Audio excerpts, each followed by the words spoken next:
তোমাদের কি সেই 4 বছর আগের বিটুকে ভার্সেস কাব্যর কাস্টম ম্যাচটার কথা মনে আছে? কাব্য ভাই সেই প্রথম ব্যক্তি যে কিনা বাংলাদেশের হইয়া বিটুকের সাথে ভার্সেস করছিল। আমি জানি তোমরা অনেকেই এই জিনিসটা জানো না। তোমরা যারা নতুন প্লেয়ার আছো বা পুরাতন প্লেয়ার আছো, চলো তাহলে সেই পুরোনো দিনে একটু ফিরে যাওয়া যাক। ভিডিওটা দেখার আগে তোমরা কিন্তু অনেকেই আমার ভিডিও দেখো কিন্তু ফলো করো না। কষ্ট করে একটু ফলো করে আমাদের ফ্যামিলির মেম্বার হয়ে যেও। তোমরা যারা কম দামে ডায়মন্ড টপ আপ করতে চাও, যে কোনো ব্রাউজারে গিয়ে সার্চ করো গেম ক্লাব বিডি। এখানে কিন্তু খুবই অল্প টাকায় বেশি বেশি ডায়মন্ড টপ আপ করতে পারবা। এছাড়াও সকল ধরনের টুর্নামেন্ট ম্যাচ তোমরা এই অ্যাপে খেলতে পারবা।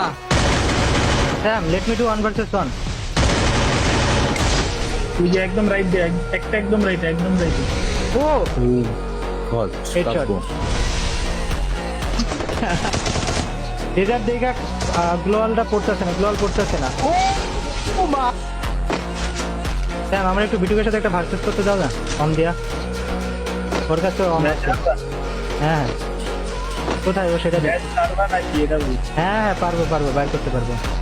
না ব্যাকআপ করা লাগবে, মারো